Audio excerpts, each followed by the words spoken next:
अब हम लोग बी ट्री इंडेक्स फाइल्स के बारे में देखेंगे।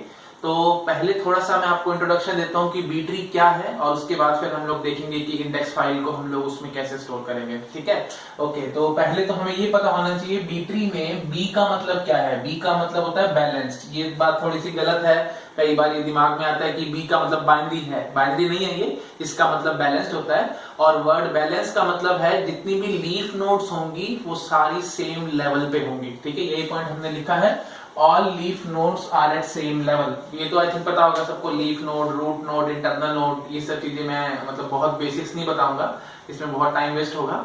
तो आई थिंक आपको पता होगा सबको। तो हमें बस ध्यान रखना है कि लीफ नोड सारी सेम लेवल पे होती है। ये क्वेश्चन गेट में आया है, इसलिए प्लीज इसको नोट डाउन करके कहीं लिख लेना। बैलेंस्ड का मतलब होता है all leaf nodes are at same level. ठीक है, ओके। अच्छा, उसके बाद अब नेक्स्ट पॉइंट हम पढ़ेंगे, index file is stored in B tree data structure so that searching, insertion and deletion of index entry becomes efficient। तो आई थिंक आपको समझ में आ रहा होगा हम क्या करना चाह रहे हैं। हमारे पास इंडेक्स फाइल है, ठीक है। इंडेक्स फाइल में मैंने आपको बताया था दो फील्ड्स होती थी ना, एक होता था हमारे पास यू कैन से सर्च की और दूसरा होता था ब्लॉक पॉइंटर, है ना। तो दो फील्ड्स होती थी हमारे पास इंडेक्स फाइल के अंदर। और इंडेक्स फाइल बहुत ज्यादा बड़ी हो सकती थी, तो बहुत ज्यादा बड़ी हो सकती थी तो हम क्या करते थे, मल्टीपल ब्लॉक्स लगा लेते थे और इस इंडेक्स फाइल को स्टोर कर लेते थे। अब अगर हमें उसमें सर्चिंग करनी होती थी, क्योंकि होती तो हमेशा सॉर्टेड थी ये, अब सॉर्टेड थी तो हम सर्चिंग कर सकते थे। तो सर्चिंग करने के लिए हमें log base 2bi ceiling function, इतने ब्लॉक्स को सर्च करना पड़ सकता था। ये सब चीजें मैं आपको पहले बता चुका हूँ, just for the sake of revision मैं आपको फटाफट से बता रहा हूँ। तो log base 2bi ब्लॉक्स को हमें सर्च करना पड़ सकता है। bi का मतलब क्या है, इतने इंडेक्स ब्लॉक, मतलब इंडेक्स फाइल को स्टोर करने के लिए हमने इतने ब्लॉक्स यूज करे हैं। ठीक है, तो bi blocks are used to store our index file, ठीक है, ओके। तो इतने हमें ब्लॉक्स को सर्च करना पड़ता था। तो इसमें ये थोड़ा सा हमें टाइम कंज्यूमिंग लगता था। तो इससे बचने के चक्कर में फिर हम लोगों ने देखा था कि हम लोग मल्टी लेवल इंडेक्सिंग कर सकते हैं। मतलब अपनी इंडेक्स फाइल को मल्टीपल ब्लॉक्स में स्टोर करके रख लो और फिर इसको हम फर्स्ट लेवल बोल देंगे और फिर नेक्स्ट लेवल पे आ जाएंगे, उसमें हम लोग मल्टीपल ब्लॉक्स लगा सकेंगे। मतलब हम क्या कर रहे हैं कि यहाँ से हर एक ब्लॉक का पहला रिकॉर्ड, मतलब एंकर का यूज कर रहे हैं, ब्लॉक एंकरिंग का यूज करके हम लोग इसमें सेकंड लेवल पे एंट्री कर रहे हैं, फिर हम लोग थर्ड लेवल पे जाएंगे एंड सो ऑन। ठीक है, तो आई थिंक ये सब मैं बहुत बार पहले आपको बता चुका हूँ।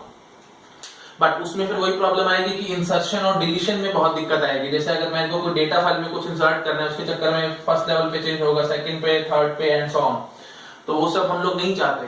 तो ये प्रॉब्लम क्यों आ रही है, क्योंकि मैंने अपनी जो यू कैन से इंडेक्स फाइल है उसको मैंने आर्बिट्रेरी फैशन में, मतलब जहां जगह मिली लिंक लिस्ट बना ली है किस्म से ब्लॉक्स की और उसके अंदर मैंने स्टोर कर दिया।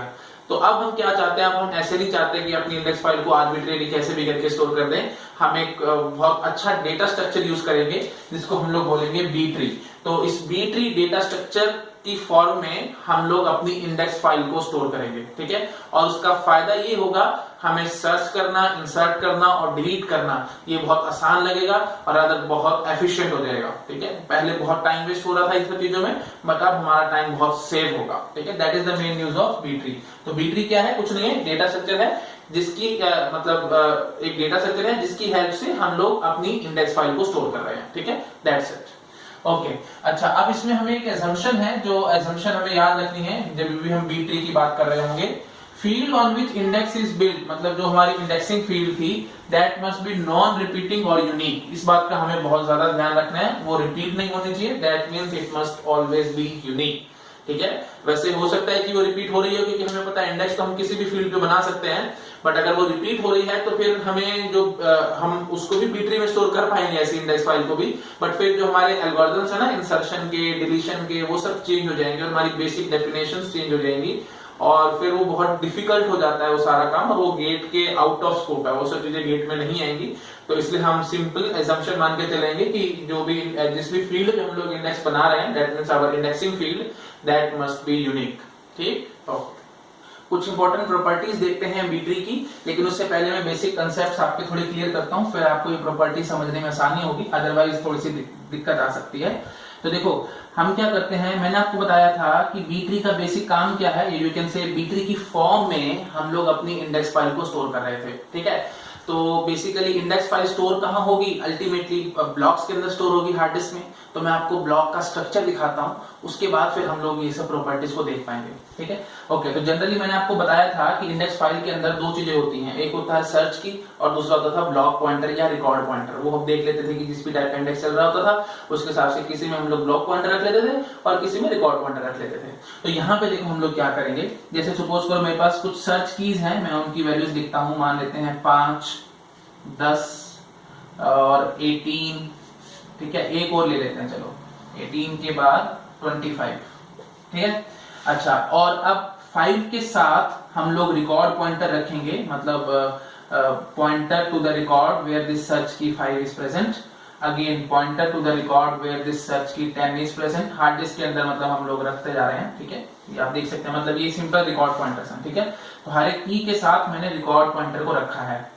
अच्छा, अब एक बात ये सोचो, अगर मेरा पूरा ब्लॉक भर गया, मेरे पास सिर्फ 4 ही कीज हम रख पाए, मैं अज्यूम कर रहा हूं ऐसा, तो ऑब्वियसली हमारी जो इंडेक्स फाइल है वो तो बहुत बड़ी है, तो बहुत बड़ी है तो हमें तो और भी बहुत सारे इंसर्शंस करने होंगे। रादर रियल टाइम में भी हम एक बार इंसर्ट कर चुके हैं, फिर और कुछ नई वैल्यूज हमें इंसर्ट करनी पड़ेंगी, तो फिर क्या करें, तो फिर हमें और ब्लॉक पॉइंटर्स लेने पड़ेंगे। तो यहाँ पे 5 से लेफ्ट में हम एक ब्लॉक पॉइंटर रखेंगे, 5 और 10 के बीच में एक ब्लॉक पॉइंटर रखेंगे, 10 और 18 के बीच में, 18 और 25 के बीच में और 25 के बाद, ठीक है। तो बेसिकली आप समझ रहे हो, अगर हमारे पास 4 कीज हैं, इफ वी हैव 4 कीज, तो 5 मतलब एक एक्स्ट्रा ब्लॉक पॉइंटर्स हम रखेंगे। और ये ब्लॉक पॉइंटर कहां पॉइंट कर रहे होंगे, ऑब्वियसली नए नए ब्लॉक्स को, और उन ब्लॉक्स का स्ट्रक्चर भी बिल्कुल ऐसा होगा जैसे हमने यहाँ दिखाया है, ठीक है। तो वो हम लोग बना सकते हैं, उसकी हम लोग अभी मतलब इतना डिटेल में अभी नहीं जाएंगे, उसमें टाइम वेस्ट होगा।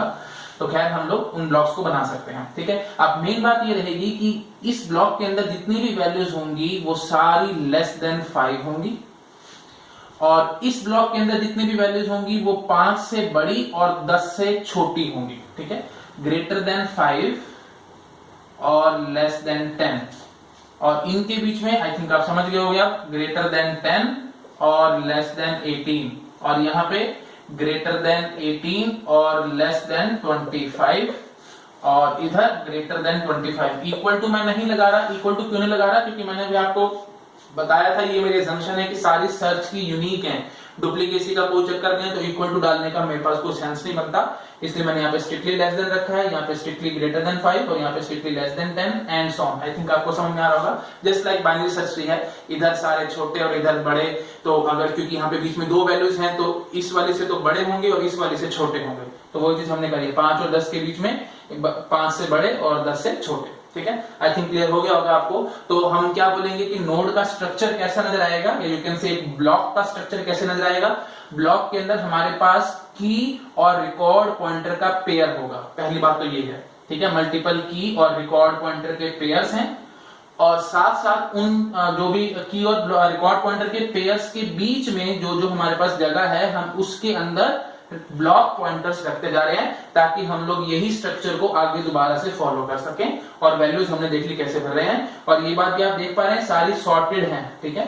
5, 10, 18, 25 मैंने लिखा है, that means all this values are sorted. ऐसे नीचे यहाँ पे भी सारे सॉर्टेड चलेंगी एंड सो ऑन, ठीक है। एक छोटी सी बात और दिखा देता हूँ ताकि आपको मन में कोई कंफ्यूजन ना रह जाए। जैसे यहाँ पे वैल्यू 1 है और 5 है, कुछ मतलब 5 तो नहीं रख सकते, सॉरी 4 है, तो यहाँ पे वैल्यूज क्या होंगी, लेस देन 1। यहाँ पे क्या होंगी, 1 और 4 के बीच में। यहाँ पे क्या होंगी, 4 से बड़ी बट 5 से छोटी, ठीक है। आई थिंक ये आप गेस कर पा रहे होंगे, ये सब चीज हम लोग फॉलो करेंगे, ठीक है। अच्छा, फटाफट से देखते हैं प्रॉपर्टीज को। पहली प्रॉपर्टी है, root of B tree can have children between 2 and p where p is called order of tree. तो ऑर्डर क्या होता है, ऑर्डर होता है हमारे पास number of children a node can have, ठीक है। फिलहाल मैंने यहाँ पे कितने चिल्ड्रन बोले हैं, 5 चिल्ड्रन बोले हैं, तो मैं इस बी ट्री का ऑर्डर क्या बोल सकता हूँ, 5, ठीक है। ओके, तो खास बात क्या है, रूट के पास ये थोड़ी सी हमने यू कैन से रिलैक्सेशन दी है। मिनिमम उसके पास 2 चिल्ड्रन होंगे और मैक्सिमम उसके पास p चिल्ड्रन हो सकते हैं। p मतलब ऑर्डर। अब 5 से ज्यादा तो मैं चिल्ड्रन बना नहीं सकता ना, क्योंकि मैं एज्यूम कर रहा हूं कि मेरी नोट भर गई, मेरी नोट में जगह ही नहीं है, और जगह होती तो मैं काम कर पाता। फिलहाल मेरे पास जगह नहीं है, तो जितनी ऑर्डर होगा हम उससे ऊपर तो कभी बढ़ नहीं सकते। ऑब्वियसली अगर आप उससे ऊपर बढ़ोगे तो फिर हम उसको ओवरफ्लो बोलते हैं, वो कंडीशन हम लोग आगे देखेंगे।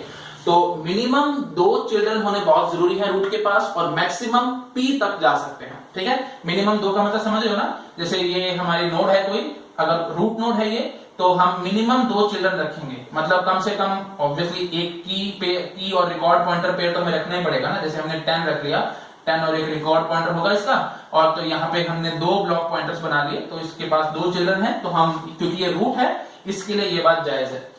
और मैक्सिमम कहां तक जाएंगे, पी तक। अच्छा, उसके बाद नेक्स्ट पॉइंट है इंटरनल नोड का। Internal node can have children between p/2 का ceiling function and p and keys between p/2 -1 and p-1। देखो रूट पे मैंने आपको छूट दे दी थी, मैंने कहा था कि मिनिमम एक की रख लो और मतलब मिनिमम 2 चाइल्ड मतलब हम बना लेंगे या 2 ब्लॉक पॉइंटर हमें रखने पड़ेंगे, तो और मिनिमम हम इसमें 2 कर सकते हैं, ठीक है।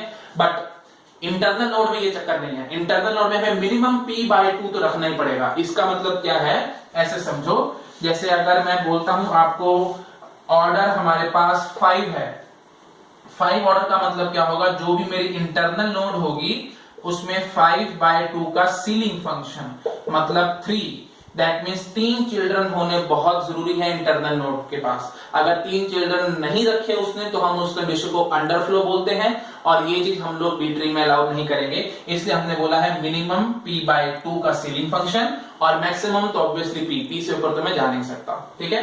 तो इसका मतलब क्या होगा कि अगर मैंने कोई इंटरनल नोड बनाई है, ऊपर रूट नोड होगी, बहुत कुछ होगा ऊपर, मैंने कोई बीच में इंटरनल नोड दिखा दिया आपको और इसके नीचे भी कुछ नोड्स होंगी, तो इसके अंदर अगर मैंने सिर्फ एक ही वैल्यू रखी और बोला कि यहाँ पे 2 पॉइंटर्स मैंने बना दिए, तो ये काम नहीं चलेगा। क्यों? क्योंकि मैंने आपको क्या कहा है, मिनिमम इसको 3 रखने पड़ेंगे, 3 रखने पड़ेंगे, दैट मीन्स व्हाट, मेरे को एक की वैल्यू और बनानी पड़ेगी, मैं मान लेता हूँ 8, तो यहां से हम ऐसे, ठीक है।